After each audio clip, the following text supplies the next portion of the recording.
semuanya. Tuhan memberkati Sama-sama. kita.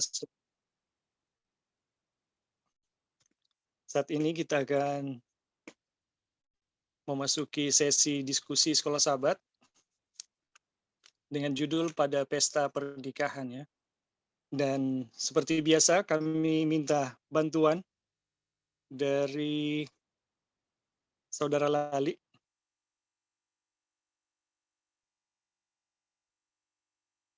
Halo.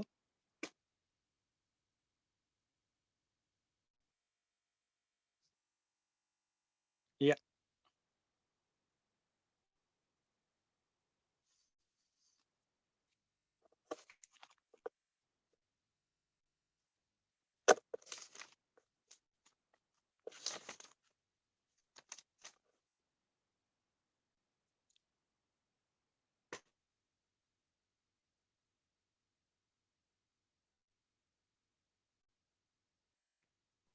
Bisa Oke. lihat ya? Oh, ya. Bisa. Terima kasih untuk Saudara Lali sudah membantu. Jadi pada saat ini kita akan membicarakan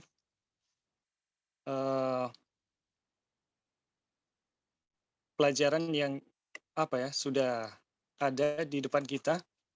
Namun sebelum kita melanjutkan, kita akan sedikit mengulangi ya untuk uh, apa yang sudah kita pelajari pada sahabat yang lalu. Ya, mungkin poin yang pertama adalah pada pesta pernikahan itu kita bisa melihat bahwa Yesus ketika datang ke dunia ini, dia tidak memulai dengan sesuatu yang besar, yang heboh gitu, tetapi dia mulai dari sesuatu yang kecil, ya. Pelayanannya di dunia ini dimulai pada satu lembaga yang kecil, namun yang terbesar yang pernah ada di dunia ini. Jadi Yesus memulai dari sesuatu keluarga. Bagaimana dia datang di pesta Kana dan Yesus datang di sana dan memberkati di sana. Namun yang kita tahu bahwa sebelum Yesus datang, Yesus telah melalui satu proses pergumulan, bagaimana dia berpuasa, dia bertarung dengan pencobaan setan, dan ia menang terhadap pencobaan tersebut. Dan semua itu dilakukan Yesus hanya untuk dia bagaimana memberkati umat manusia selanjutnya di dalam pelayanannya semasa hidupnya.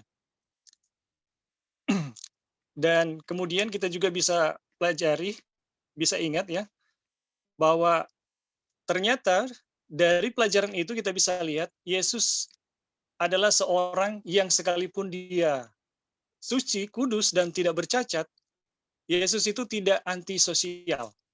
Yesus, kita bisa lihat dari pelajaran yang lalu, Yesus itu mencari kesempatan supaya dia bisa memberkati, ya, bisa memberkati umat manusia di mana ia bisa bersama-sama dengan mereka. Dan kita melihat di dalam pesta pernikahan ini, itu menjadi sarana berkat bagi pesta tersebut. Namun kita juga telah pelajari dan diskusikan bersama-sama bahwa keterlibatan di dalam aktivitas sosial itu kita harus berhati-hati. Tidak sembarangan ya. Kita ada perhitungan-perhitungan yang harus dibuat dalam aktivitas sosial. Kemudian di dalam pesta tersebut Yesus pada akhirnya bertemu dengan ibunya. Di mana pertemuan itu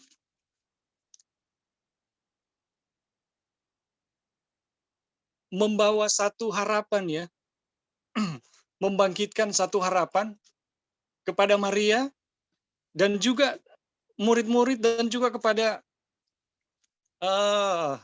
bangsa tersebut, orang-orang yang hadir di pesta tersebut. Dan Yesus tahu persis pengharapan apa yang mereka harapkan terhadap dirinya. Dan khusus kepada Maria yang bertemu dengan apa ya, dengan Yesus saat pesta tersebut, itu menunjukkan bagaimana, eee, Maria bagaimana Maria yang sebelumnya dia menyimpan rahasia-rahasia dari Tuhan, dia mengingat peristiwa bagaimana, Yohanes Pembaptis membaptisnya dan beberapa waktu kemudian hilang secara misterius, itu membangkitkan satu rasa susah di dalam hati Maria. Namun kita ketahui bersama, perjumpaan Maria dengan murid-murid Yesus itu meneguhkan iman Maria. Itu meneguhkan iman Maria. Dan kita bisa lihat bersama,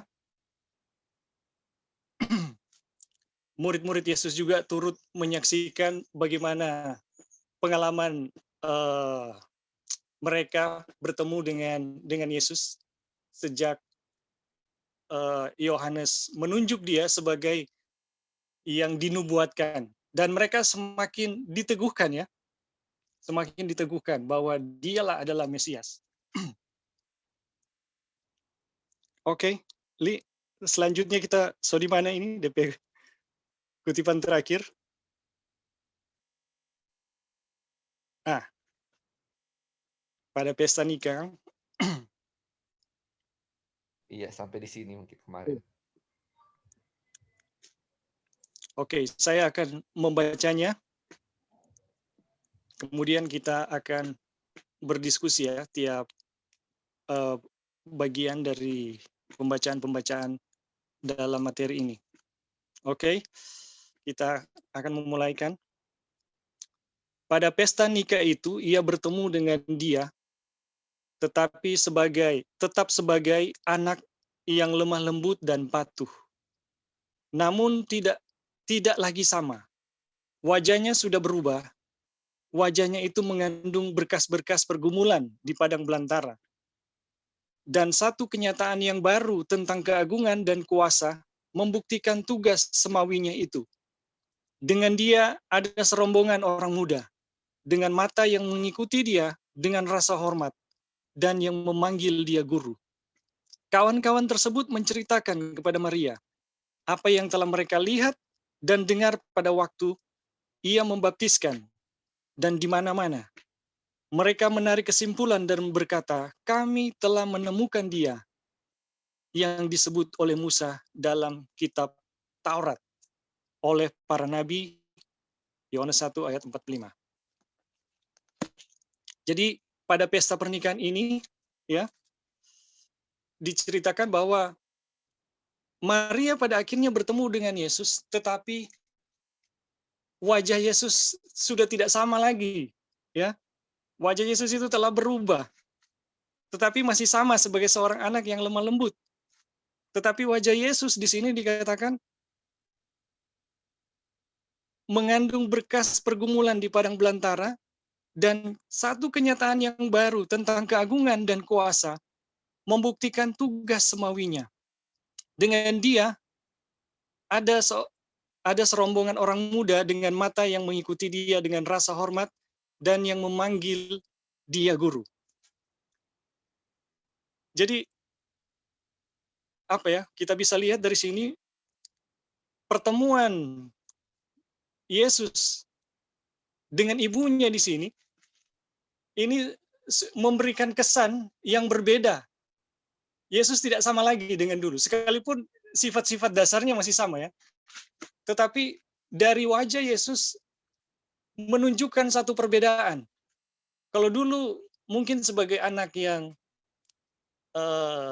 apa ya, polos, manis, tetapi pertemuan Yesus kembali dengan Maria di pesta Kana ini, pesta pernikahan ini, itu wajah Yesus, penekanan di sini wajah Yesus telah berubah. Yesus tidak lagi sama dengan yang dahulu. Ekspresi dari Yesus itu sudah lebih menunjukkan ada satu pergumulan dan ada apa ya, satu keilahiannya.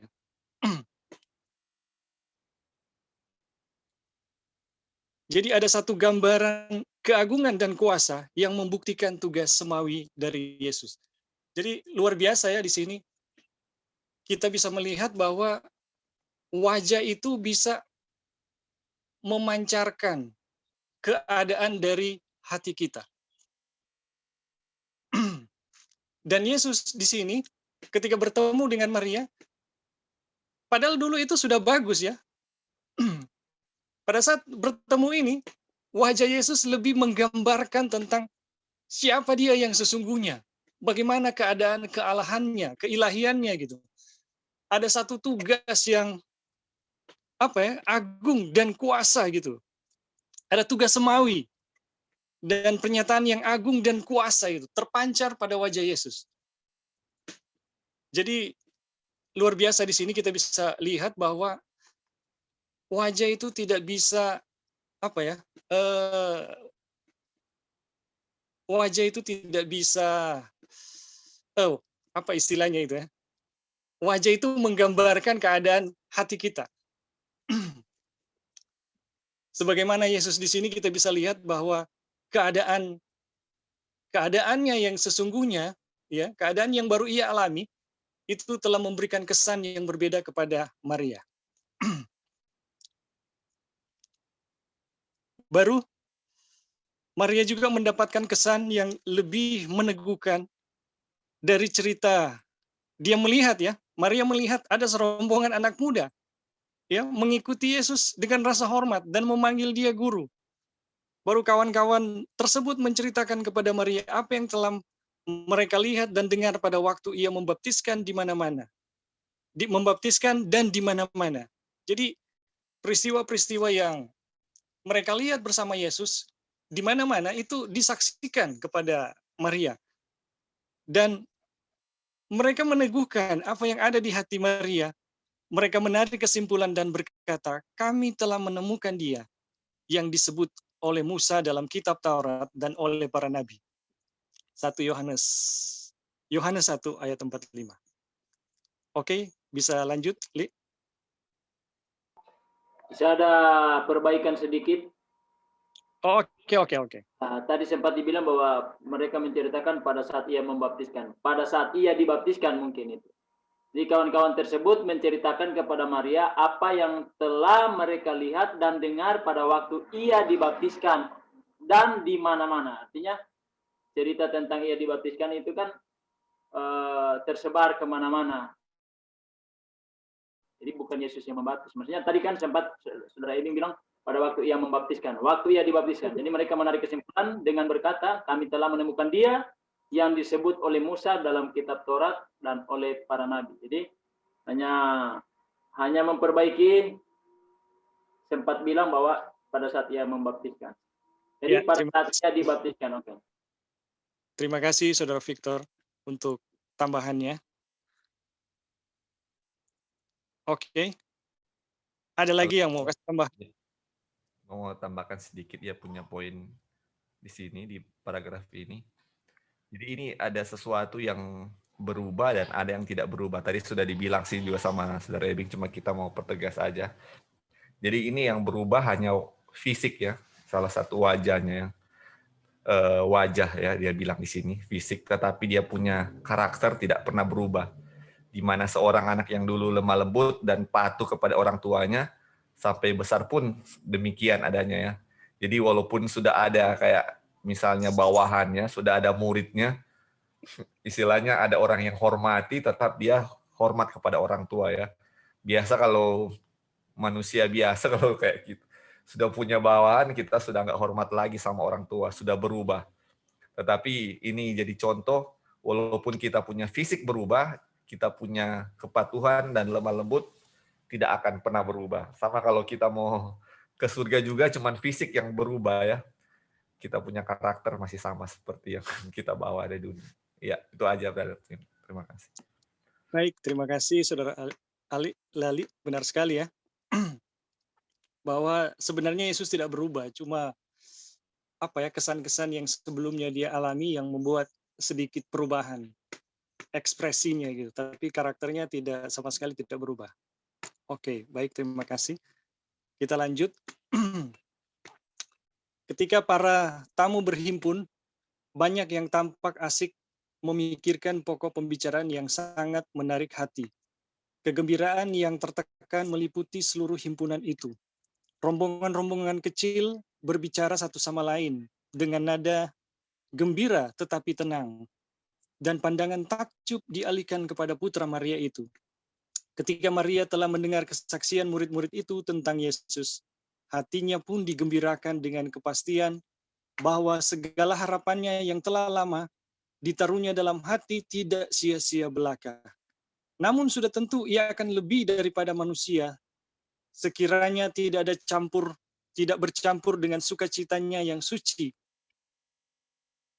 Namun sudah tentu ia akan lebih daripada manusia, sekiranya tidak ada bercampur dengan sukacitanya yang suci itu sekelumit kebanggaan sewajarnya dari ibu yang penyayang itu. Ketika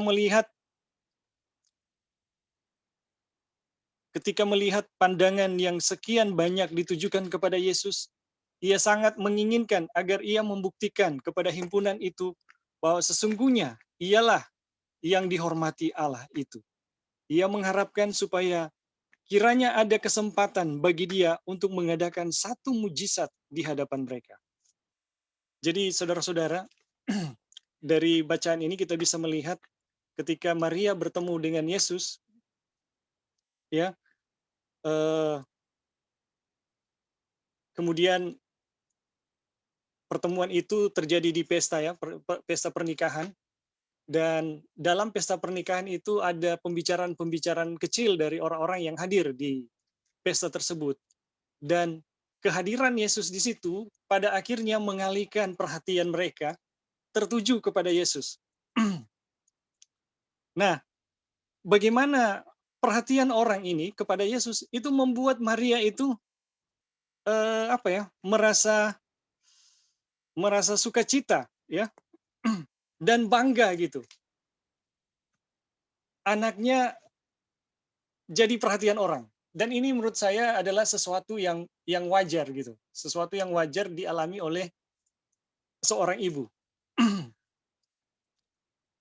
Nah, ketika melihat pandangan yang sekian banyak ditujukan kepada Yesus, ia sangat mengingini, ya, Maria mengingini agar ia membuktikan kepada himpunan itu bahwa sesungguhnya ialah yang dihormati Allah itu. Ia mengharapkan supaya kiranya ada kesempatan bagi dia untuk mengadakan satu mujizat di hadapan mereka. Jadi ketika Yesus menjadi pusat perhatian, ya, Maria melihat anaknya menjadi perhatian dari orang banyak di pesta itu, ada satu kebanggaan tersendiri, ya, ada satu kebanggaan tersendiri dari Maria. Dan setelah Maria bangga, ternyata Maria menginginkan lebih lagi. Kalau boleh, Yesus ini tunjukkan gitu, bahwa dia yang adalah seorang yang dihormati Allah. Maria menginginkan supaya Yesus mengadakan satu mujizat untuk membuktikan bahwa dia itulah yang dinanti-nantikan. Jadi kita bisa lihat di sini, ya, ini satu hal yang manusiawi, ya, kepada Maria. Ketika Yesus menjadi anaknya, menjadi pusat perhatian. Baik, sampai di sini ada yang bisa tambahkan? Ada yang mau menambahkan? Dipersilahkan. Yo, tambahan sedikit begini. Kedatangan Yesus di pesta di Kana itu membuat orang menjadi takjub.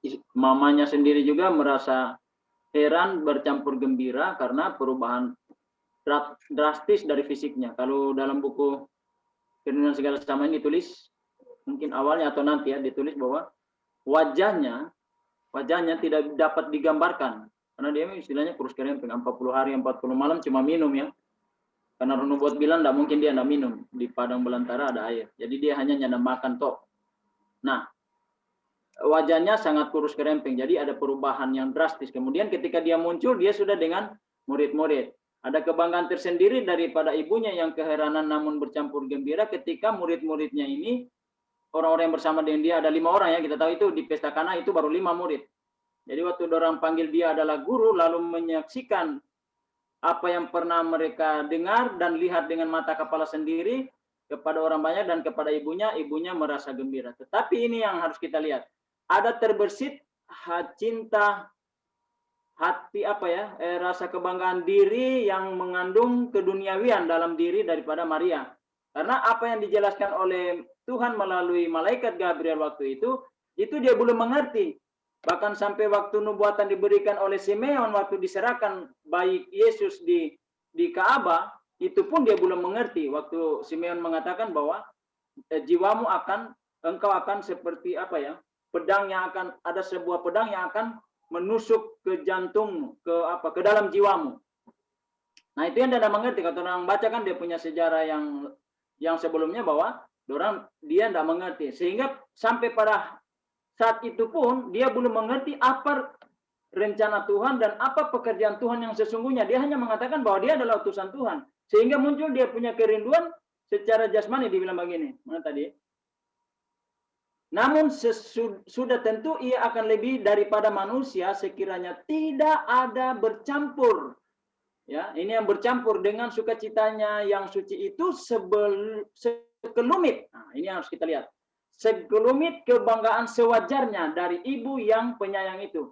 Itu kebanggaan yang sewajarnya kita lihat sama dengan Akan ketika dia secara kemanusiaannya ingin, kalau kita lihat sepintas lalu dia ingin menolong gerobak yang memuat tabut itu hampir terbalik. Tapi kita orang tidak tahu kenapa dia harus dipukul Tuhan sehingga Daud pun marah. Padahal dalam pikirannya dia ingin melihat tabut yang ada di dalam apa isi tabut itu, sehingga Tuhan harus pukul dia sehingga dia mati pada saat itu. Padahal kalau kita lihat secara kewajaran manusia itu adalah baik, dia akan menolong gerobak jangan sampai jatuh. Nah, Maria dalam kebanggaannya secara hati nuraninya, kemanusiaannya muncul untuk ingin membuktikan bahwa anaknya ini dari kandungan saya lahir seorang juru selamat, lahir seorang yang dihormati oleh Tuhan. Dia harus membuktikan dia punya apa? Dia punya keilahian melalui mujizat. Sehingga kita tahu sendiri bahwa selanjutnya waktu di pesta di Kana sempat dibisikkan oleh Maria ibunya bahwa mereka kekurangan anggur. Apa jawab Tuhan Yesus? Mau apakah engkau dariku, Ibu? Waktuku belum tiba. Tetapi karena dia sebagai seorang anak yang penurut, menghormati ibunya, dia juga melakukan waktu dia katakan kepada pembantu-pembantu atau perempuan-perempuan apa yang dia katakan, lakukan. Nah, jadi kita melihat di sini ada sedikit kebanggaan atau sekelumit kebanggaan diri daripada ibu sebagai seorang ibu yang bercampur dengan kepercayaan atau sukacitanya yang suci. Ketika melihat pandangan yang sekian banyak ditujukan kepada Yesus, ini dia. Ia sangat menginginkan agar ia membuktikan kepada himpunan itu. Artinya itu keinginannya. Padahal seharusnya Tuhan Yesus datang hanya untuk menghadiri, karena kan yang pesta waktu itu adalah keluarga besar dari Maria.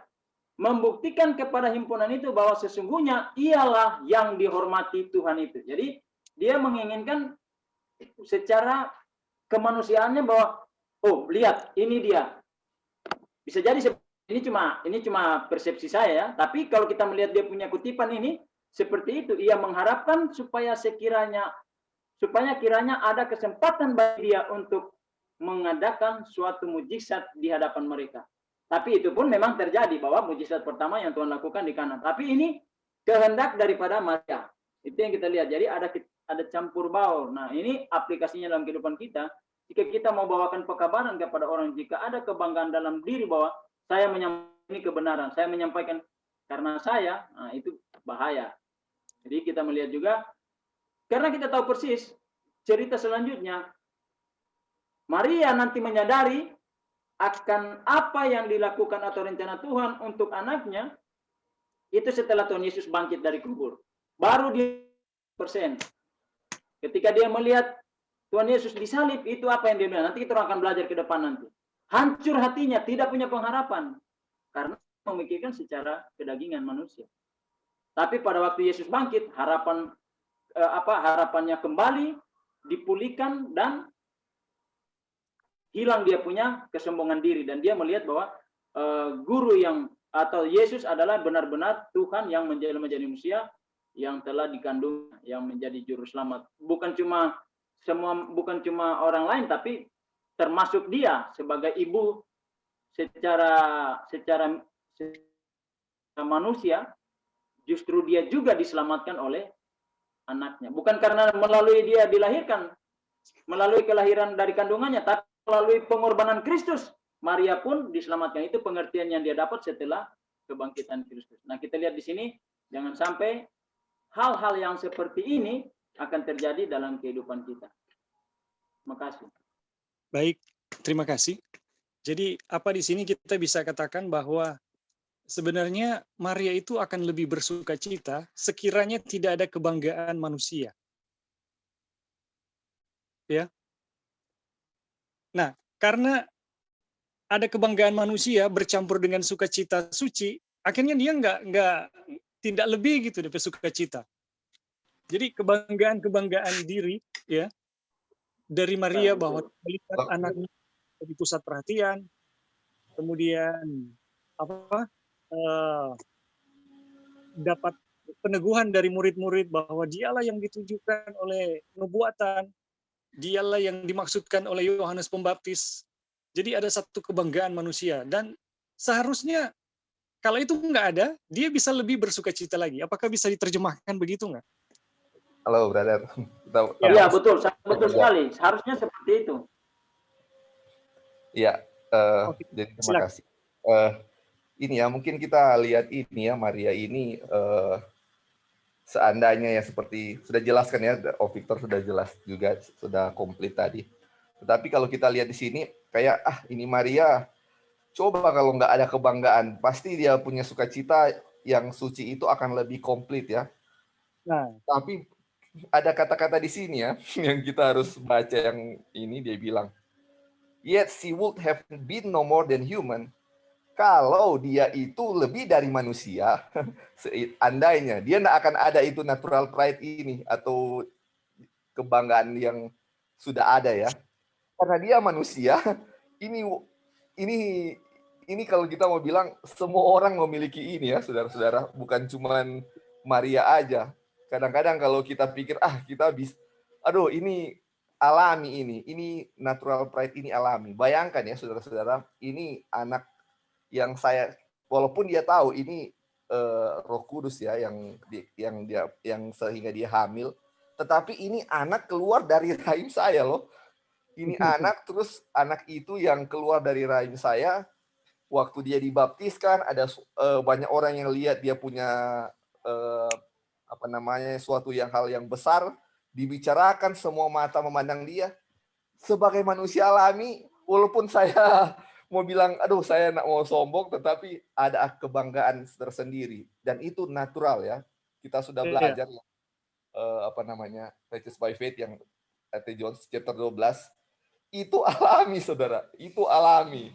Dan cuman makanya ada yang cuma pikiran Kristus yang bisa mengosongkan pikiran alami itu kan, itu yang kita baca di chapter 12.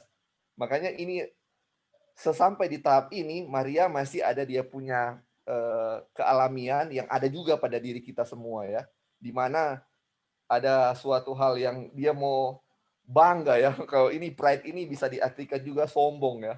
Bisa ada, ini anak saya ini mau jadi ini. Makanya dia suka supaya Tuhan Yesus kalau boleh ada mujizat, supaya dia punya pride itu lebih tinggi ya. Bukan karena selama ini Yesus belum bikin mujizat, karena ini kan kita tahu mujizat pertama kan. Seandainya dia mau bikin mujizat, akan lebih bangga lagi sebagai seorang ibu.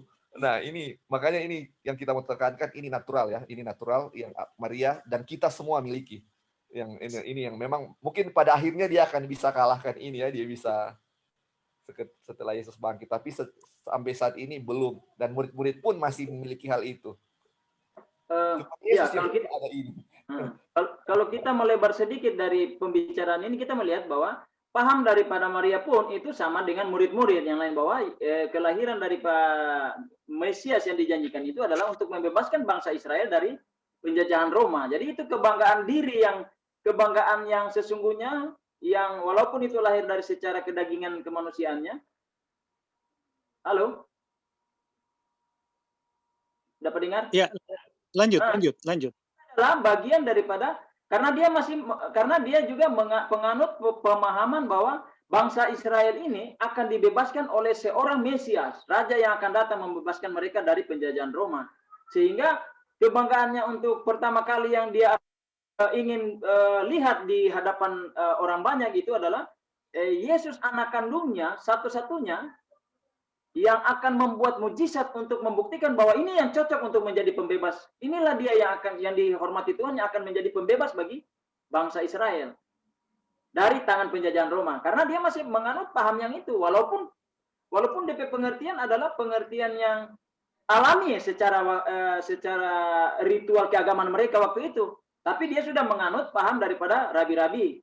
Sehingga perkataan atau nubuatan Simeon dia tidak memahami. Perkataan malaikat Gabriel dia tidak memahami. Dan apa yang terjadi setelah Yesus mati dan bangkit baru berubah 100%. Baik, terima kasih. Jadi benarnya bisa dikatakan bahwa sekiranya tidak ada natural pride itu, kebanggaan alami itu, sebenarnya Maria bisa lebih bersuka cita. Bisa nggak dikatakan begitu? Li, bagaimana komentar, Li? Bukan bisa, memang harus seperti itu. Memang begitu. Iya. Cuman sejauh ini kita rasa manusia memang punya alami itu ya. Sampai Maria pun yang melahirkan Yesus miliki itu natural pride. Nah, maksudnya kalau itu hilang, itu misalnya nggak ada gitu. Berarti kita bisa lebih bersuka cita gitu.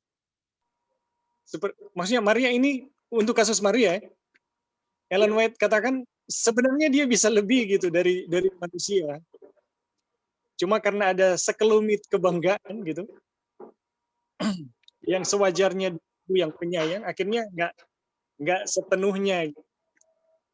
Iya. Kalau untuk kita melihat dari sisi itu, karena kenapa sih harus?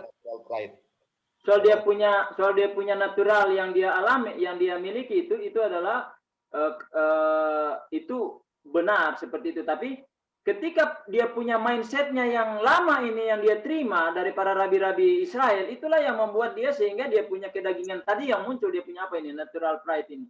Natural pride ini muncul ketika dia masih memahami paham yang lama daripada rabi-rabi Yahudi, bahwa Mesias yang dijanjikan itu adalah untuk datang membebaskan bangsa Israel atau bangsa Yahudi dari tangan penjajah Roma. Nah, itulah yang membuat sekiranya bukti ini nyata di hadapan orang banyak, itulah yang harus dia akan tambah untuk propagandakan bahwa benar dialah Mesias yang lahir dari kandungan saya, inilah yang dijanjikan, yang dihormati Tuhan, yang akan membebaskan bangsa Israel dari tangan penjajahan Roma.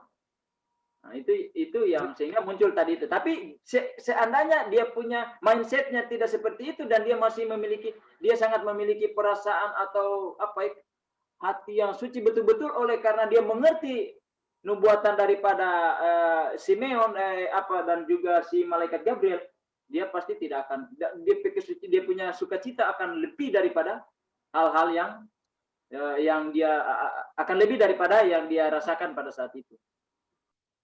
Jadi poin yang kita bisa tarik di sini adalah kebanggaan manusia itu bisa menghalangi, mengurangi sukacita. Betul. Dari penyataan Tuhan Yesus, penyataan Tuhan terhadap umatnya gitu. Iya. Apa seperti itu poin yang kita bisa tarik? Kalau untuk kita seperti itulah. Karena ketika kedagingan kita atau kebanggaan kita muncul, maka dia punya spiritualisme daripada Roh Kudus yang sesungguhnya itu akan menjadi ditimbun atau terbungkus daripada kita punya kebanggaan diri. Itulah sebabnya berulang kali Ron Hubbard bilang kita harus mati diri agar Roh Kristuslah yang muncul dalam kehidupan kita. Oke, baik. Terima kasih untuk partisipasi dan tanggapan. Kita lanjut.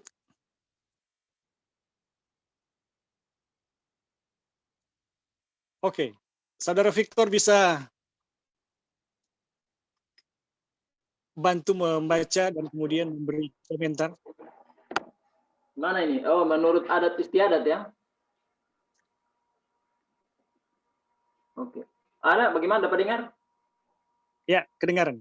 Oke. Menurut adat istiadat pada zaman itu, pesta nikah berlangsung beberapa hari lamanya. Wah, luar biasa ya. Kalau orang cuma 1 hari, persiapannya yang lama, tapi pestanya cuma 1 hari, 1 malam.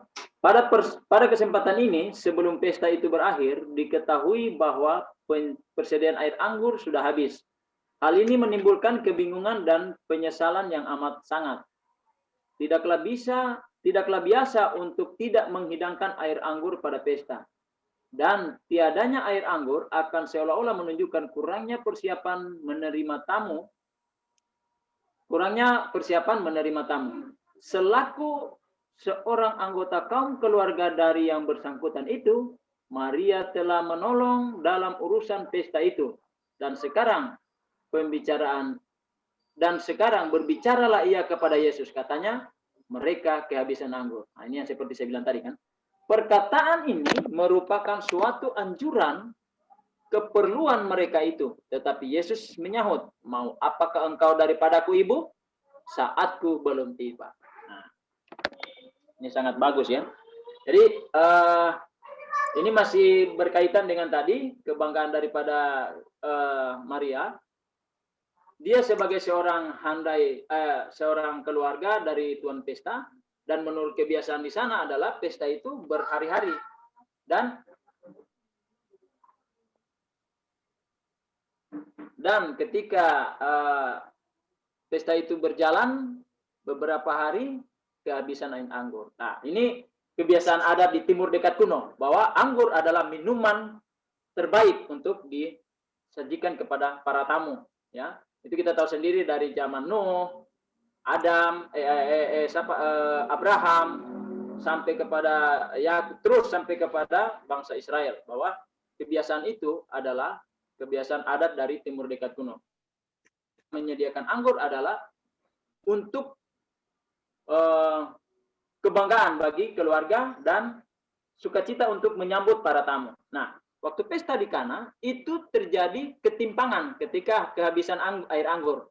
Lalu untuk menyediakan itu tidak mungkin, karena itu harus ada persediaan berhari-hari sebelumnya, bahkan mungkin berbulan atau berminggu ya. Kalau orang adakan pesta pasti jauh sebelumnya sudah disediakan.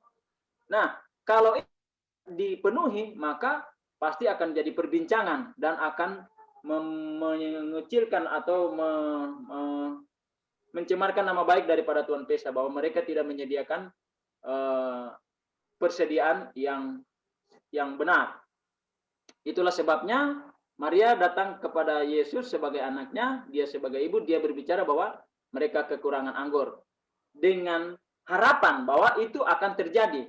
Tetapi Yesus menjawab, mau apakah engkau daripadaku, Ibu? Saatku belum tiba. Nah, tetapi apakah sebagai seorang anak dia tidak melakukan? Dia melakukan, karena ibunya tidak mengadakan bantahan lagi. Cuma dia bilang, mereka kekurangan anggur. Waktu dia mendengarkan bahwa saatku belum tiba, mau apakah engkau daripadaku, Ibu? Apa yang dia jawab? Kita mungkin tahu akan selanjutnya, bahwa waktu dia bilang kepada pembantu-pembantu yang akan menyediakan pembantu-pembantu itu, dia bilang, apa yang akan dia katakan, lakukan. Hanya itu DP iman, DP kepercayaan, bahwa pasti apa yang dia katakan itu akan terjadi. Oke. Baik, terima kasih. Ada tanggapan yang lain untuk paragraf ini?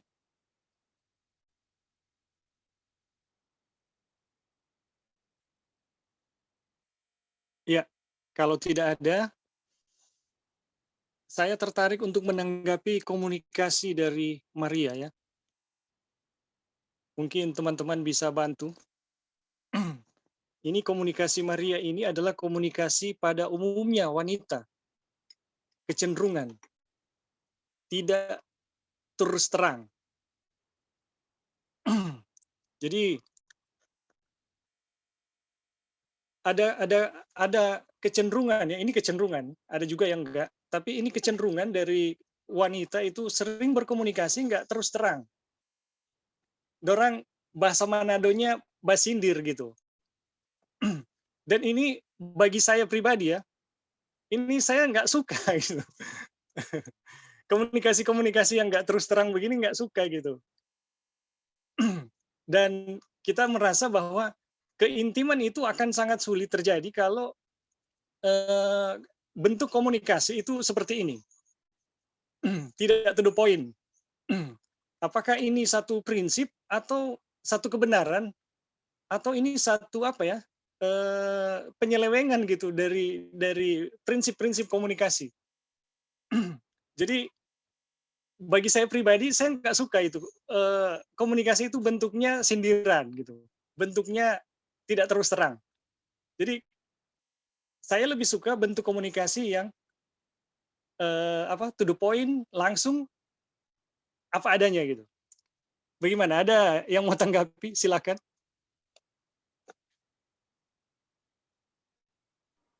Kalau kita lihat ini Maria menghargai juga walaupun anaknya, tapi dia menghargai karena kita tahu bahwa Tuhan Yesus kan sudah dewasa 30 tahun dan kemudian dia diikuti oleh oleh beberapa orang murid atau 5 orang murid kita tahu ya. Ada 2 orang kakak beradik, kemudian ditambah dengan Filipus, jadi 5 orang. Maria berbicara secara sopan juga kepada anaknya. Dan dia sudah tahu pasti itu adalah Yesus pasti akan mengerti. Cuma seandainya dia berbicara seperti yang Ebing bilang tadi bahwa mereka kekurangan anggur. Bisakah engkau membantu mereka? Kita maksud kan kalau dia mau bilang lagi, gimana Bin? Kenapa dia tidak bicara langsung gitu? Yesus tolong, ya, anakku. Bisa jadi dia mau bilang begitu, mungkin dia juga merasa khawatir jangan sampai menyinggung perasaan anaknya. Kita tahu persis bahwa Maria satu kali pun belum pernah marah anaknya dari 0 tahun sampai dia umur 30 tahun. Dan dia mengajar dengan perilaku yang sangat betul-betul lemah lembut. Kalau untuk kita mau kasih apresiasi, itu wanita is the best dalam mengajar anaknya. Karena Yesus tidak pernah juga melawan ataupun dia membantah, dan ibunya pun mungkin tidak pernah satu kata pun yang kasar untuk dikatakan kepada anaknya. Dan kita tahu persis hanya kakak-kakak tiri daripada Tuhan Yesus lah yang banyak membuat Tuhan Yesus kadang sakit hati. Nah, jadi perkataan Maria, ibu Yesus kepada anaknya itu perkataan seorang ibu yang penuh dengan mengandung arti yang Yesus sendiri pasti sudah tahu. Tapi itu bisa juga, saya juga apresiasi juga dengan pendapat daripada saudara Ebing bahwa bicaralah secara terus terang. Itu lebih baik. Sama dengan siapa istri, dia tidak suka yang sembunyi-sembunyi atau penuh dengan dibilang tadi, sindiran. Istri saya begitu, dia suka yang terus terang, to the point. Kalau mau bilang langsung bilang. Jadi kalau habis di muka, nyandak lagi di belakang, itu istilahnya. Kalau yang negatif, tapi kalau yang positif bicaralah langsung, dan dia senang seperti itu. Itu adalah baik. Cuma kalau kita melihat dari sisi Maria, mungkin dia menghargai Yesus sebagai anaknya karena dia disebut guru, kemudian ada murid-muridnya dikalayak orang lain, sehingga dia cuma bilang mereka kekurangan atau bukan kekurangan, mereka kehabisan anggur. Jadi dia sudah mengerti, pasti Yesus sudah mengerti bahwa tujuannya untuk membuktikan. Makanya Yesus bilang, mau apakah engkau daripadaku ibu? Saatku belum tiba. Artinya sindiran itu sudah membuat Yesus sudah mengerti bahwa dia harus membuat mujizat. Oke, baik. Jadi saya mengangkat poin ini karena ini pengalaman saya juga pribadi. Terus terang ya, saya tidak suka kalau istri saya bicara dalam bentuk komunikasinya sindiran. Nah, apakah ini sesuatu yang wajar komunikasi seperti itu? Jadi sehingga saya yang harus memaklumi, atau ini nggak wajar gitu?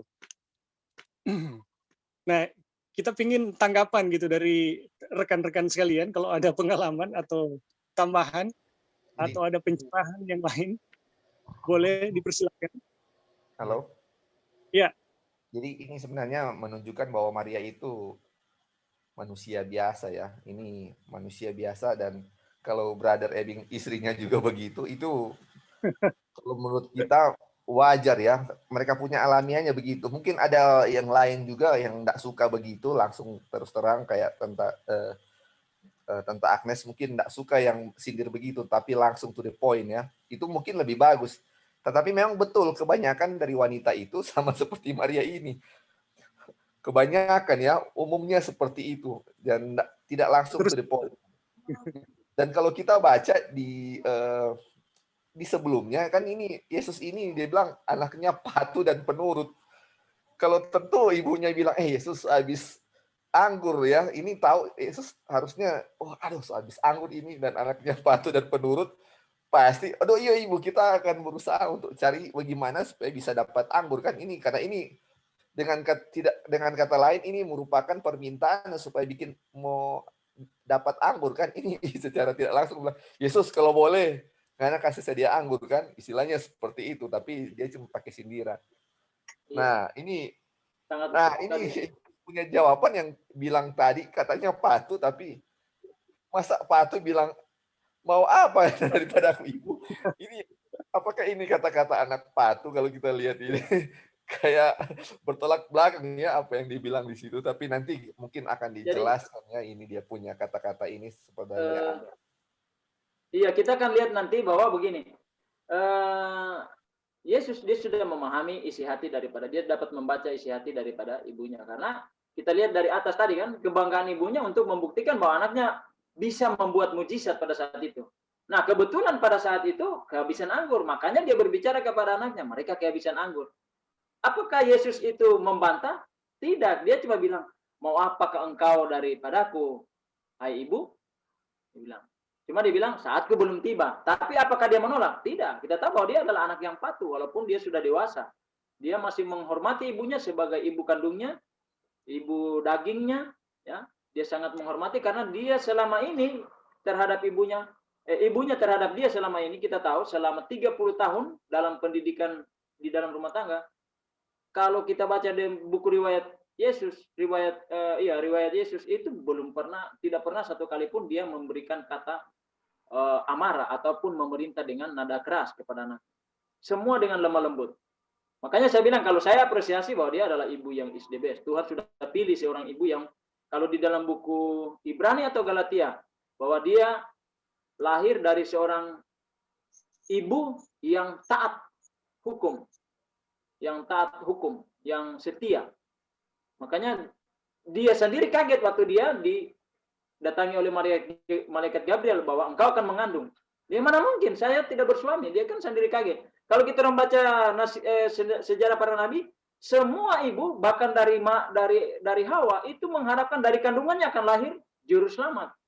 Tapi Maria tidak pernah mengharapkan sekalipun karena dia dari keluarga miskin, orang susah, tambah lagi ya keluarga kecil yang ya tidak terpandang lah. Makanya dia tidak pernah berharap untuk itu. Sehingga tiba-tiba waktu Maria ini kita cuma sedikit melebar ya. Jadi kebanggaannya itu muncul ketika bahwa dia dipercayakan untuk menjadi ibu sang juru selamat. Sang Mesias. Jadi ketika ini terjadi, maka dia bilang, coba. Artinya dalam bahasa tubuhnya ya.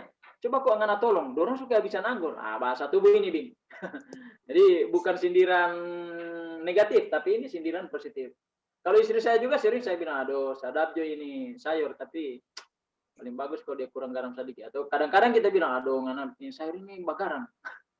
Kadang-kadang juga kalau kita orang terus terang, bisa jadi ada apa ya, ada treble. Tapi kalau kita orang sindir sedikit ya bisa menimbulkan suasana yang riang, yang paling kalau kita bilang sadap ini sayur, paling bagus dia kurangi DP garam. Pasti ada jawaban yang lucu-lucu juga.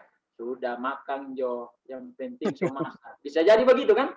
Jadi sindiran yang positif baik juga, asal jangan yang negatif.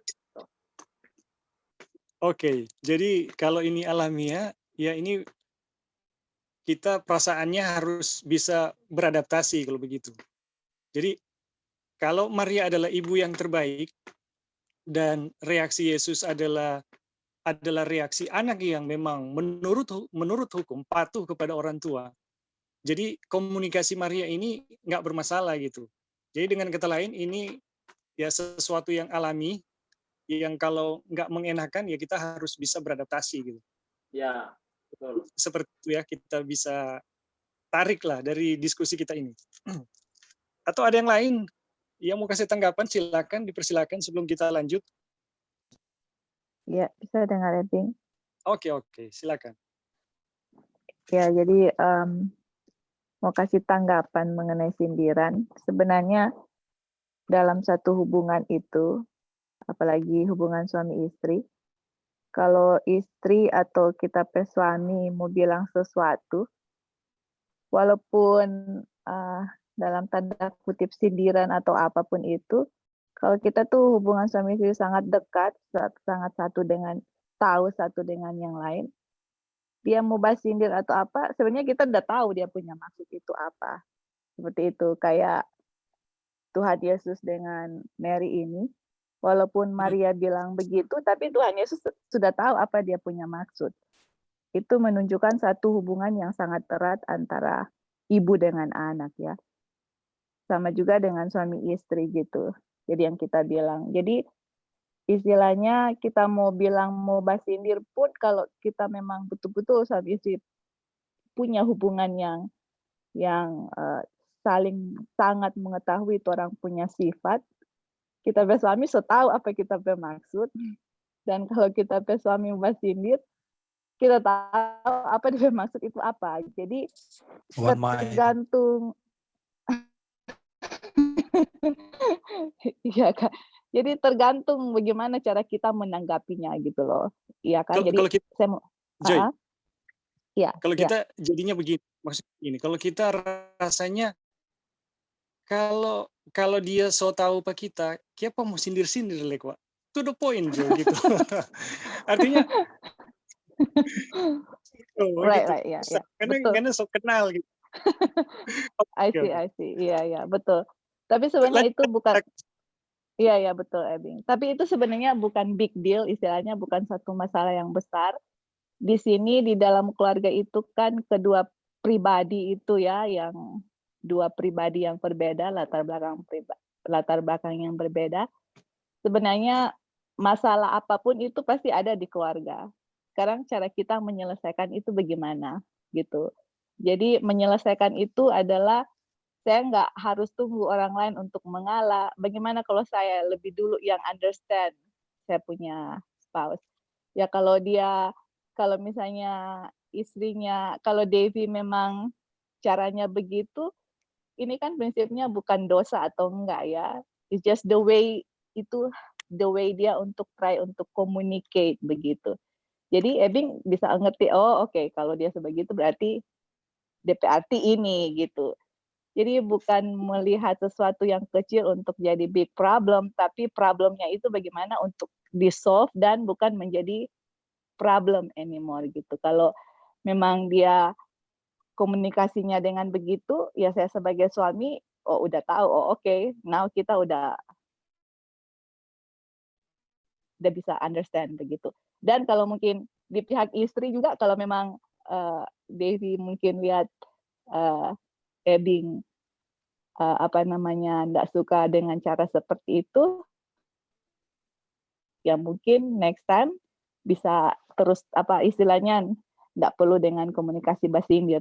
Tapi ya once again yang kita bilang pertama, yang mana kalau memang suami istri itu memang dia punya hubungan itu sangat erat, sangat satu sama yang lain, kita mau bilang dengan bahasa gaya tubuh, bagaimana kita punya gaya tubuh pun, kita punya raut muka pun, kita punya suami udah tahu kita punya situasi kondisi itu gimana, mungkin lagi kesal kah, atau lagi marah kah, atau lagi apa, ataupun kita bisa tahu suami punya cara pandang, dia raut mukanya, kita udah bisa tahu ini lagi begini gitu. Jadi masing-masing sudah tahu dan masing-masing ada dia punya peran, yaitu bukan untuk mau cari memperbesar masalah, tapi bagaimana dengan cara ini untuk tidak jadi masalah.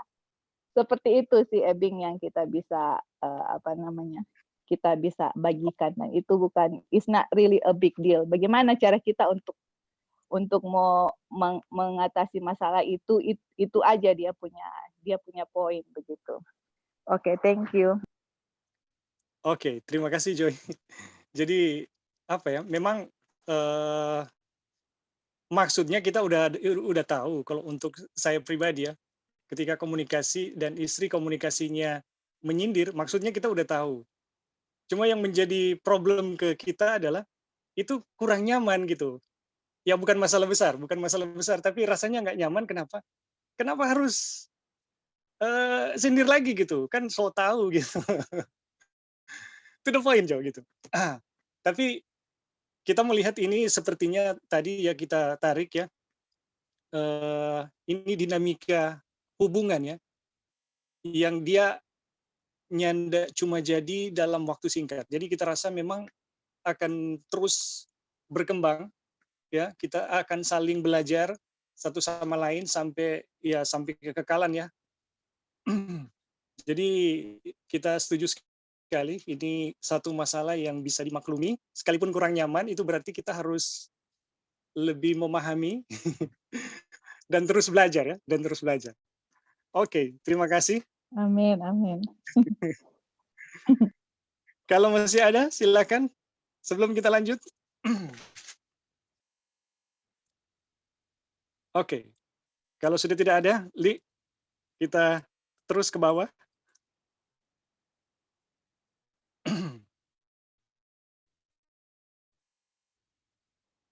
Oke, siapa ini yang boleh baca? Kalau ada, Anti Early boleh? Halo, Anti Early? Iya, iya. Jawaban ini yang tampaknya kasar bagi kita. Akan dibaca. Tidaklah menyatakan sikap dingin atau tidak adanya kesopanan. Bentuk jawaban juru selamat kepada ibunya itu adalah sesuai dengan adat ketimuran.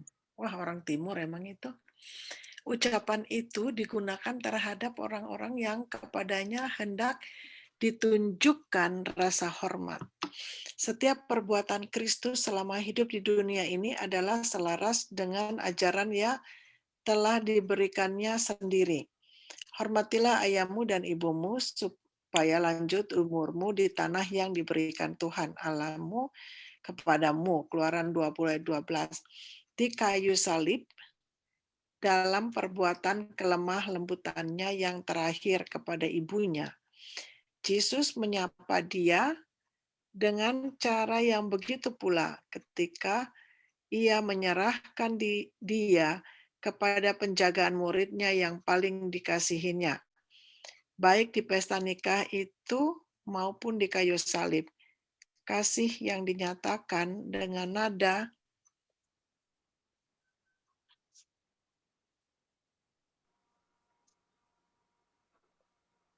udah selesai ya. Dengan nada suara, pandangan mata, dan tingkah laku itu dinafsirkan ucapannya itu.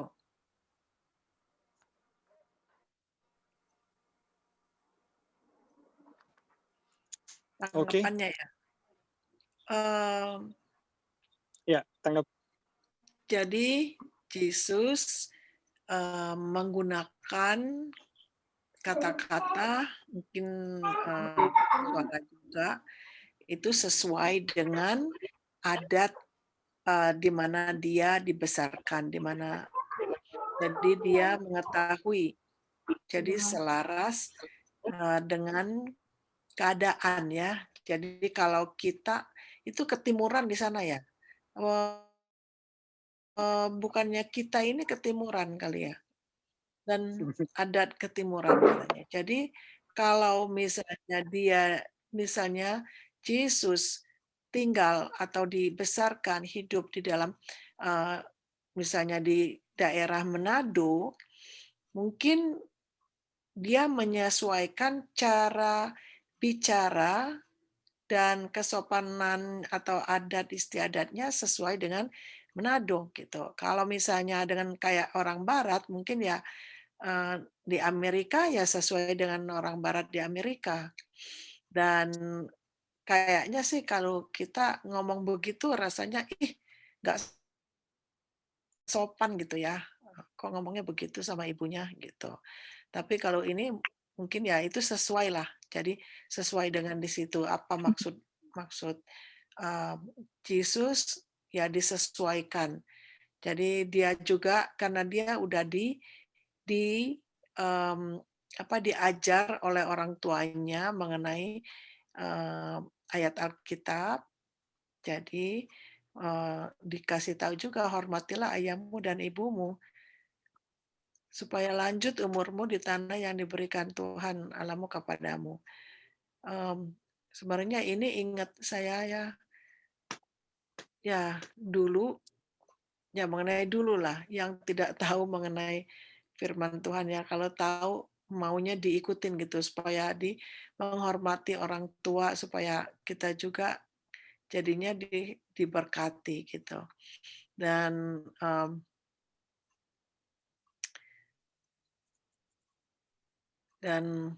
dia bilang kan di kayu salib dalam perbuatan kelemah lembutan yang terakhir terhadap hidupnya, Yesus menyapa dia dengan cara yang begitu pula ketika ia menyerahkan dia kepada penjaga muridnya Yohanes itu ya, yang paling dikasihinya.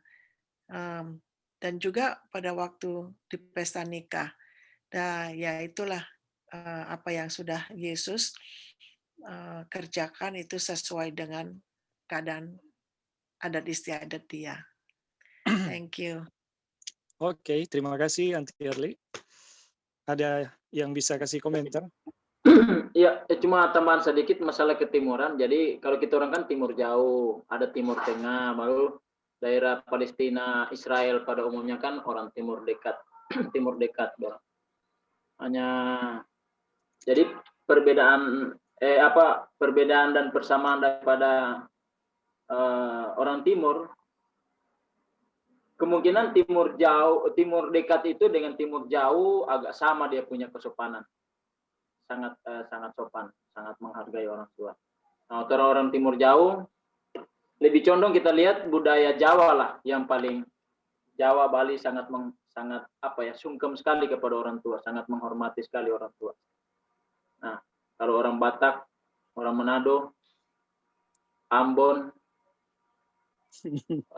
agak kasar-kasar ya, kayak kita orang juga orang Sangir pada umumnya.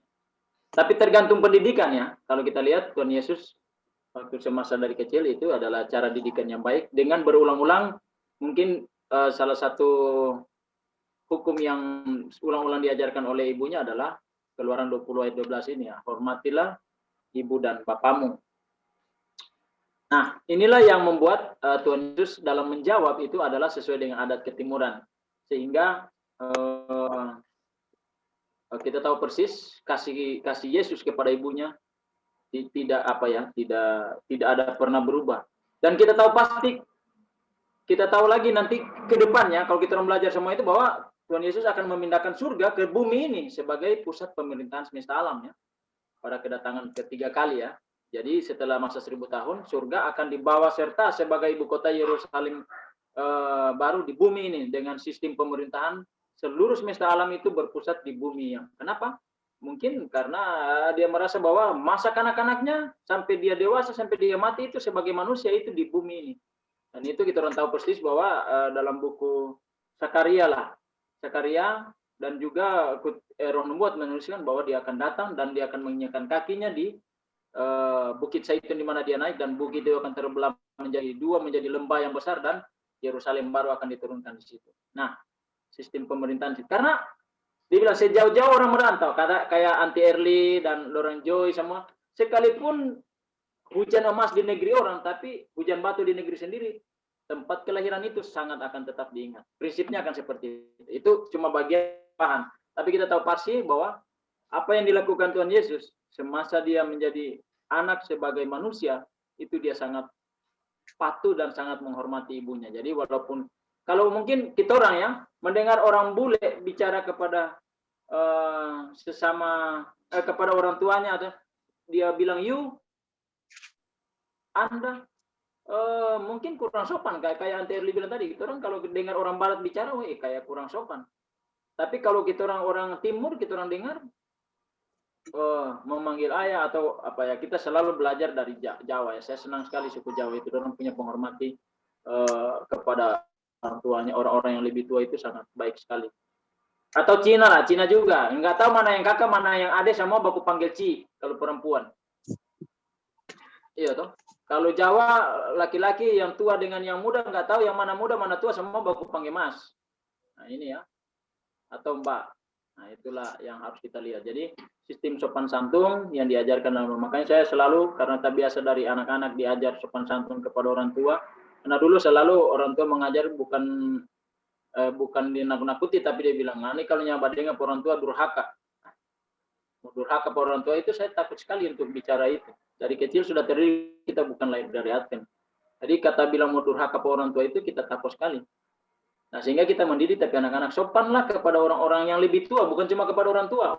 Orang-orang yang lebih tua, kepada orang-orang tua-tua yang sudah lanjut usia itu kita harus menghargai mereka sebagai orang tua. Kita saja seorang Bu Putih, orang yang mungkin lebih muda dari kita, kita rasa dia lihat sebarang Bu Putih, kita panggil Om, Bap, atau kita panggil Bapak. Karena sopan santun itu kepada orang tua itu, makanya ini contoh yang kita lihat ya. Kita dengan umpamanya contoh dengan Angka Ralph atau selalu kita panggil Om karena kita tahu dia lebih tua. Tapi ada lain dong panggil Kak, dong panggil brother. Contoh dan contohnya. Bukan berarti ini boleh kan, cuma itu mungkin ada kebiasaan. Jadi kita sangat menghormati orang yang lebih tua. Mungkin kayak Auntie Early ya, ataupun yang lain. Itu kita harus menghormati orang-orang yang tua. Karena itu adalah bagian daripada prinsip hidup sebagai umat-umat Tuhan. Nah, jawaban yang diberikan oleh Yesus, satu lagi kita mau tekankan bahwa itu adalah sangat menghormati ibu.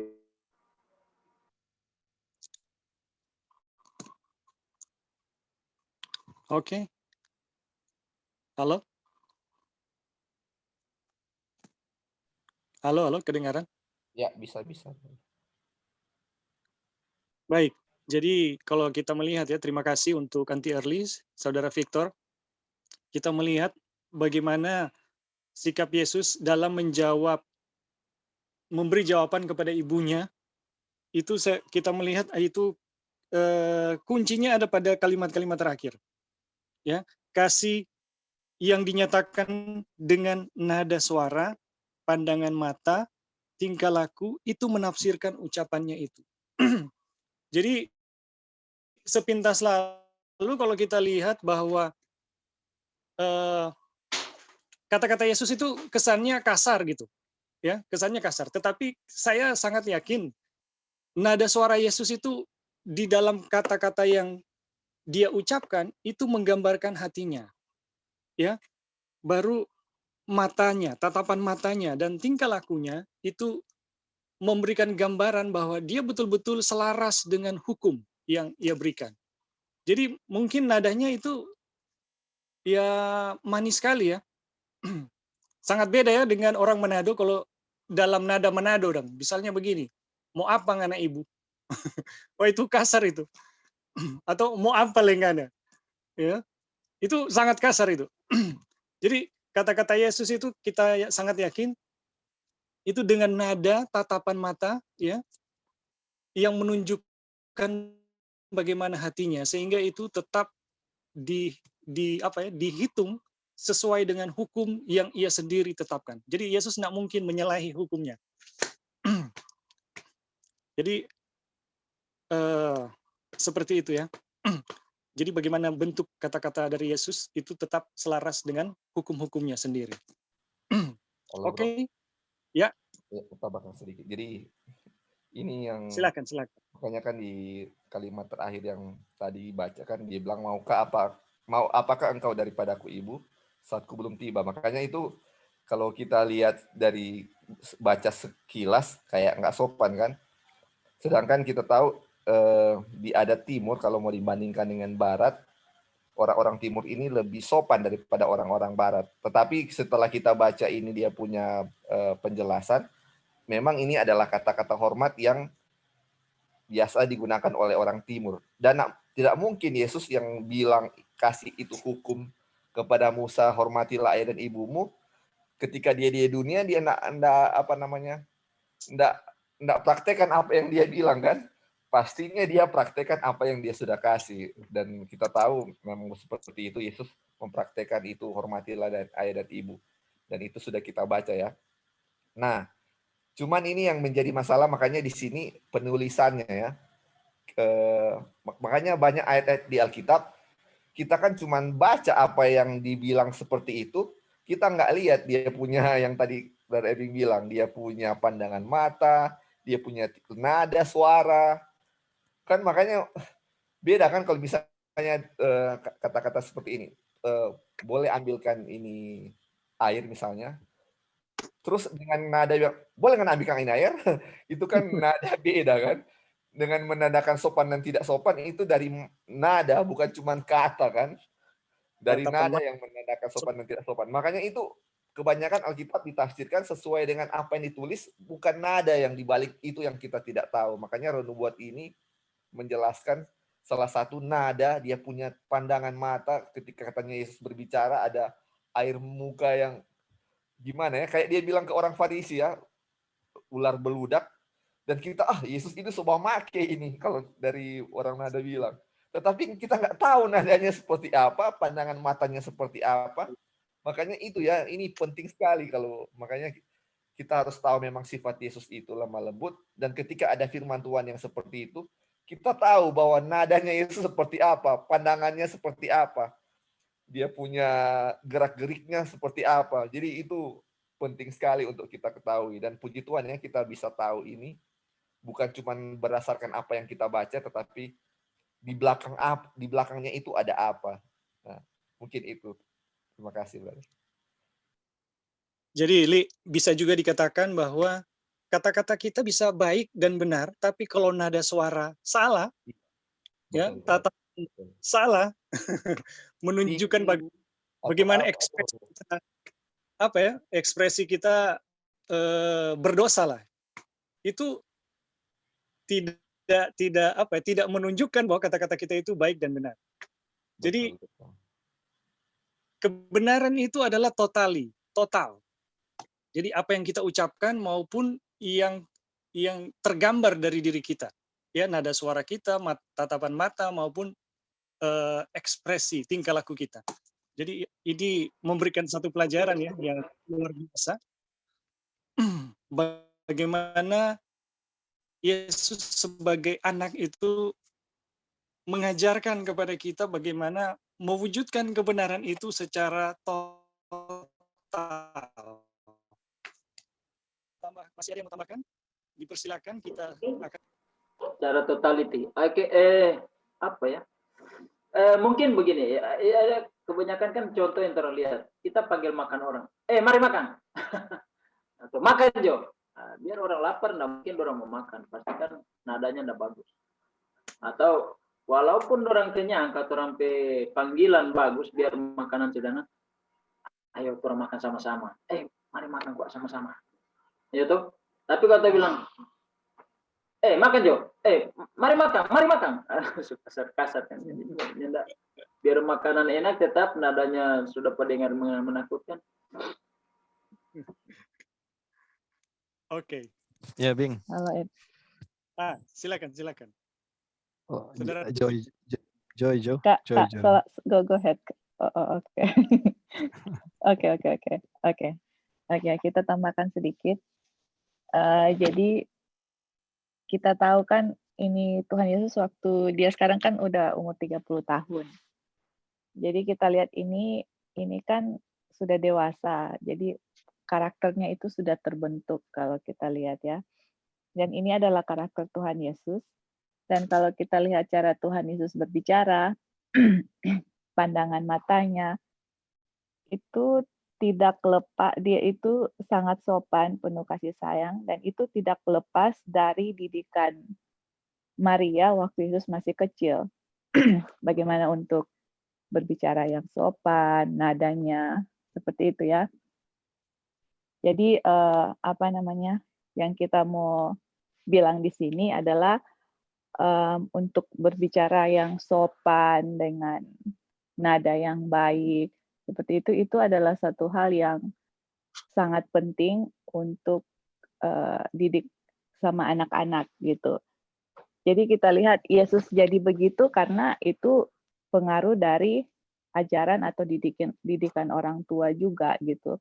Sometimes anak-anak atau kita aja udah dewasa suka bicara kasar atau bicara kasar, pandangannya yang tidak penuh dengan cinta itu bisa disebabkan karena dari kecil karakter kita dibentuk seperti itu gitu, bicaranya nggak sopan sama orang tua. Nah, kita mau bagikan sedikit juga mengenai kesopanan. Jadi seperti yang kita sudah bagikan sama teman-teman, salah satu pelajaran yang diajarkan itu adalah bagaimana untuk anak-anak itu bisa sopan sama orang tua. Jadi waktu ini hanya bagian sedikit waktu Orion sama Josiah. Sometimes kalau di meja makan, kalau mereka minta itu sometimes bicaranya itu misalnya, oh mami I want rice kayak begitu. Nah dulu kita nggak terlalu sensitif dengan hal itu sampai kita dapat pelajaran yang dikasih bahwa anak-anak itu harus dilatih untuk bicara sopan, nadanya yang lembut gitu. Jadi pas itu kita langsung sadar, ya ampun, kenapa kita nggak itu ya kayak nggak sensitif dengan hal-hal itu. Jadi dengan itu dimulai diajar gitu. Orion kalau mau minta rice bilang mami, can I have rice please? Gitu. And then kalau mau bilang gitu, he needs to look at my eyes gitu. Lihat di mata kita, terus bicaranya pelan dengan lembut gitu. Nah, terus kalau udah dikasih, oke ini, and then they have to say thank you, tapi thank you-nya harus lihat juga matanya gitu. Nah gitu, itu takes time loh, maksudnya untuk sometimes mereka pun lupa gitu, udah bicara tanpa dengan sopan, tapi kita ingat-ingat terus, and lately kita udah bisa lihat mereka udah mulai tahu gitu loh, sopan santun, tahu bicara yang nice, tahu bicara. Jadi Tuhan Yesus punya karakter ini nggak terbentuk boom gitu, walaupun dia anak Tuhan nggak langsung penuh cinta dengan nadanya yang baik, itu udah pembentukan karakter gitu ya. Jadi pas baca ini saya langsung teringat dengan pelajaran itu yang mana untuk kalau kita mau mempunyai karakter Tuhan Yesus, kita semua atau kita mau anak-anak kita mempunyai karakter seperti Tuhan Yesus, memang perlu untuk diajar cara bicara yang sopan, nadanya gitu. Jadi semua harus di-train dia punya behavior dengan manner, dengan dia punya cara gitu. Everything, bicara sama orang tua, sama kakak adik, sama siapa saja harus ada caranya, sopannya, cara bicaranya dengan sopan, pandangan, lihat, kalau ngomong harus lihat mata orang itu. Jadi dengan begitu mereka dilatih, sampai besar pun mereka tahu sopan santun, cara bicaranya bagaimana, dan sebagainya ya, seperti yang kita lihat dalam karakter Tuhan Yesus. Oke, thank you, Ebing. Oke, baik. Terima kasih untuk Sister Halo. Joy. Ya, ada yang mau tambahkan? Nyambung Joy tadi mengenai itu ya, waktu anak-anak saya masih kecil juga, tapi nggak bisa dilatih kalau bukan orang tuanya yang praktekin gitu. Jadi anak-anak terus udah biasain dari waktu masih kecil, kita orang tua yang bilang sama dia, oh can I have this please. Nah, jadi karena kita udah orang tua yang biasain, yang kita selalu praktekin tiap hari begitu, bicara sama mereka, jadi mereka juga otomatis gitu. Itu yang kita udah praktekkan. Terus waktu mereka udah besar, kita udah nggak praktekin seperti itu lagi, lupa, akhirnya lama-lama hilang yang please-nya itu. Tapi tetap kalau bilang thank you, karena kita biasain tetap bilang thank you gitu. Nah, jadi sebenarnya yang mau ngajarin percuma diajarin kalau enggak orang tuanya, kalau bukan orang tuanya yang praktek sendiri gitu. Jadi kalau karena kita praktekin, makanya mereka ini, dan akhirnya waktu besar juga mereka lihat kita yang berubah. Jadi mereka bilang gini, "Mami sendiri nggak bikin kok," katanya gitu. Nah, jadi ya kita sadar ya, jadi orang tua yang memang harus mengubah gitu. Thank you. Oke, terima kasih Anti Erli.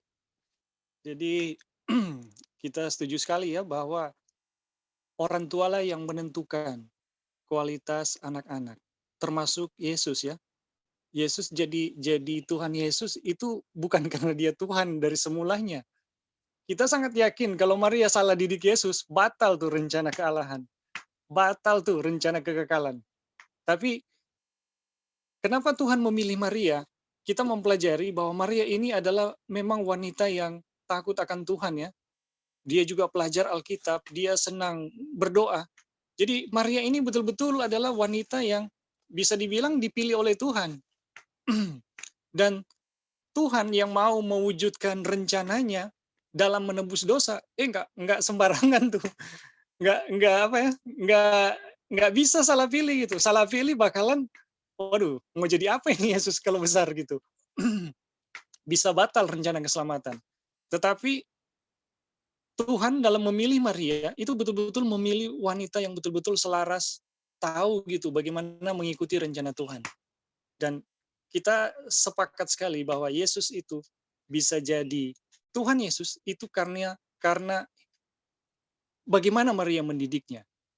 Dan ini akan menjadi kabar baik bagi setiap ibu bahwa untuk menjadikan anak-anak kita seperti Yesus itu bukanlah bukanlah khayalan gitu. Bukan cuma sekedar imajinasi, tetapi itu satu kepastian seperti yang kita pelajari ya tadi di pelajaran petunjuk dia tadi.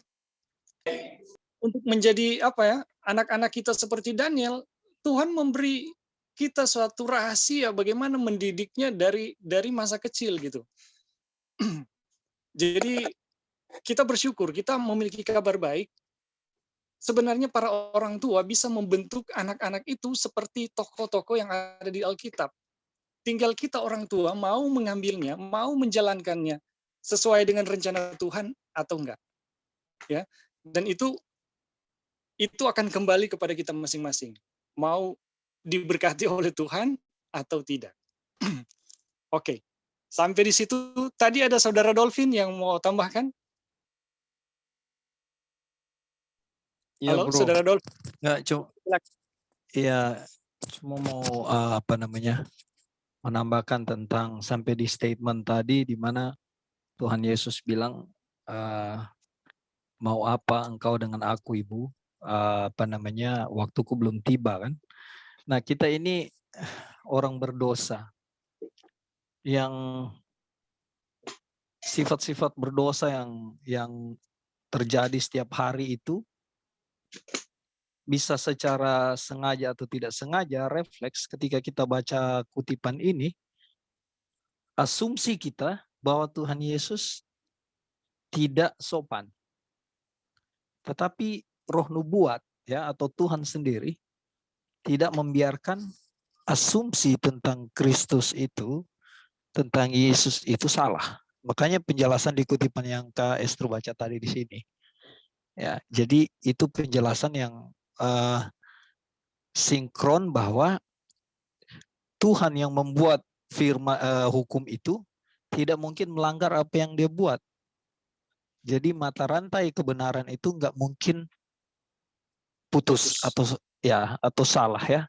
Nah, kalau ada hal yang kelihatannya aneh dari pemandangan kita manusia, pertama ingat aja deh, kita masih berdosa. Kedua, pasti kita punya asumsi dan pemikiran salah. Karena Tuhan Yesus nggak mungkin salah. Dari mana kita tahu? Karena dia yang membuat hukum itu, dan keteladanannya selama ada di dunia pun dikatakan dia tidak berdosa. Kita kan nggak hadir waktu Tuhan Yesus ada di sana. Tetapi firman itu menjelaskan kepada kita bahwa tidak ada dosa sampai dia naik kerajaan surga selama dia ada di dunia. Itu jadi asumsi itu ketika kita baca sesuatu dalam pertolongan Tuhan, asumsi dosa kita, asumsi pemikiran kita itu jangan sampai terbawa kepada setiap ada statement atau kutipan yang disampaikan. Memang kalau kita lihat secara sekilas, Tuhan Yesus ini nggak sopan, kenapa dia bilang seperti itu. Nah, yang kedua yang saya mau tanggapi begini, ini satu hal yang sering terjadi sekali dari dulu. Jadi waktu kalau kita keluar gereja dulu, waktu salaman, waktu saya menyalami orang, selamat sahabat, terima kasih.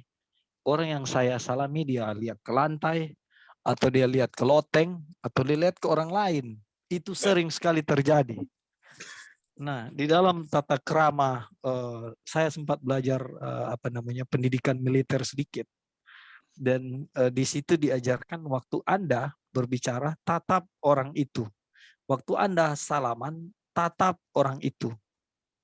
Itu tata krama. Jadi kalau kita salaman dengan orang, coba saudara, orang yang tidak terbiasa mungkin akan merasa biasa aja. Saya sering tergelitik ketika saya salaman orang, saya tatap dia punya mata, dia lihat ke langit, dia lihat ke lantai, dia lihat orang lain. Saat saya salaman, itu coba perhatikan kalau keluar gereja. Hanya 1-2 orang yang, iya selamat sahabat saudara sambil dia tatap kita. Atau sementara kita selamat sahabat saudara, terima kasih khotbahnya, dia lagi bicara dengan orang lain di saat yang sama. Oke, jadi ya tadi Joyce juga singgung juga tentang hal itu. Jadi ini hal-hal kecil yang kita perlu melatih diri untuk bagaimana menjadi benar. Terima kasih. Oke, terima kasih. Mungkin salah satu solusi ya, rampas sedikit tangan saudara Dolph. Ya pasti ya orang. Cuma bercanda. Bisa jadi. Itu juga ada saya ingat satu pendeta, lupa dia punya nama. Kalau salaman itu dia goncang tangan itu sampai, untung waktu itu belum asam-asam urat ya. Oke. Ada tambahan? Ya silakan saudara Victor. Ya. Ini ada statement yang kita lihat tadi itu dari apa ya? Pertama dari saudara Ebing maupun saudara Dolphin. Jadi Tuhan Yesus itu pertama, kalau saudara bilang Tuhan Yesus itu tidak pernah menjadi Tuhan kalau tidak dididik. Nah, dia memang Tuhan. Nah, itu salah, ini cuma memperbaiki ya. Tersinggung. Jadi dia memang Tuhan, tapi dia dalam kapasitas menjelma menjadi manusia. Jadi dalam pendidikannya sebagai manusia daging, dia lahir sebagai manusia daging yang memiliki natural propensity, kecenderungan alamiah untuk berdosa. Tetapi seperti saudara Dolphy bilang tadi, satu kali pun dia tidak pernah melayani dia punya NP itu, natural propensity-nya. Kecenderungan alamiah berdosanya dia tidak pernah alami. Kecenderungan alamiah berdosa itu bukan dosa, tapi itu hanya kecenderungan. Jika dilayani itu akan menjadi dosa. Tuhan Yesus, saudara bilang tadi, Tuhan Yesus memang tidak pernah berbuat dosa. Bukan karena dia Tuhan, tapi karena seperti Joy jelaskan tadi, pendidikan dalam keluarga, peran penting daripada ibunya dalam mendidik seorang anak untuk menjadi apa kelak dia depan, itu tergantung pada ibu. Ibu daging daripada Tuhan Yesus. Ya, waktu dia dari bayi sampai kanak-kanak, itulah sebabnya sama dengan Ebing bilang, bahkan roh nubuat dan Alkitab bicara bahwa Maria dipilih untuk menjadi ibu kandung daging daripada Yesus ketika dia, atau Mesias, ketika dia menjelma menjadi manusia. Waktu dia menjelma jadi manusia, dipilih seorang perempuan yang taat kepada dan takut akan Tuhan, yang saleh. Tapi apakah waktu dia lahir langsung dia Tuhan? Bukan. Memang dia Tuhan, tetapi apakah dia lahir dalam kemanusiaannya dialah Tuhan? Bukan seperti itu. Dia lahir dalam 100% manusia daging, dididik oleh ibunya sebagai manusia daging biasa yang mendidik pemberi hukum itu waktu dia statusnya sebagai ketuhanannya, yang dalam buku Petrus. Dia bilang ketuhanannya tidak dipertahankan sebagai Tuhan, tapi dia rela mengosongkan dirinya serendah-rendahnya, bahkan dia taat sampai mati di kayu salib. Jadi dia tidak mempertahankan ketuhanannya, tapi ketuhanannya atau keilahiannya dibungkus oleh kedagingan manusia. Tapi waktu dia tidak pernah berbuat dosa bukan karena dia Tuhan, tapi karena dalam kehidupannya dididik untuk tidak mau berbuat dosa. Itu yang harus kita lihat. Jadi, apakah yang membuat dia sampai seperti itu, tidak pernah mengenal dosa, sesuai Yohanes 8 dia bilang, apakah kamu pernah melihat atau dia bilang, siapa yang bisa membuktikan bahwa saya pernah berbuat dosa? Itu dia kasih tantangan kepada rabi-rabi Yahudi atau kepada orang-orang Farisi. Dan tidak ada yang bisa menjawab. Memang Yesus tidak pernah berbuat dosa. Tapi apakah karena dia Tuhan? Bukan. Karena kehidupan kemanusiaannya setelah dia mengenal apa yang baik dan apa yang jahat, ya, dalam artinya kalau boleh dibilang dari umur 3, 4, 5, 6 tahun itu ke depan, dia selalu bergantung kepada bapaknya. Awalnya dia bergantung kepada pendidikan yang diberikan oleh ibunya. Jadi ibulah yang berperan penting dalam mendidik, membesarkan secara lahiriah dan secara spiritual.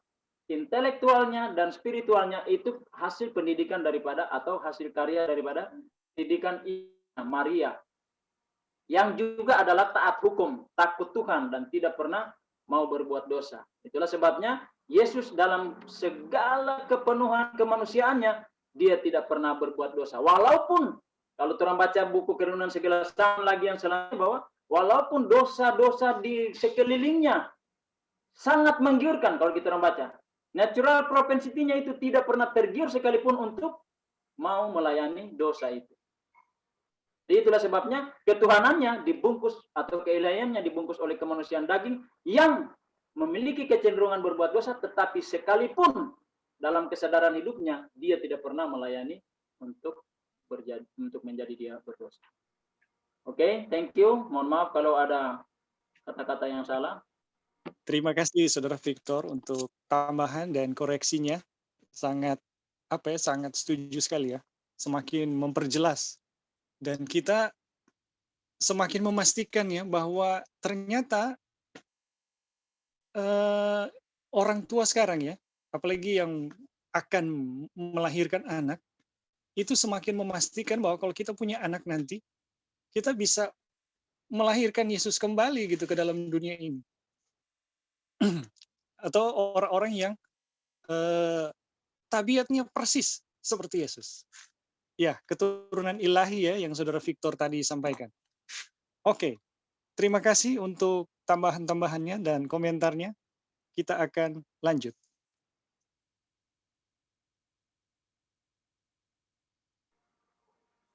Ya, Saudara Martin.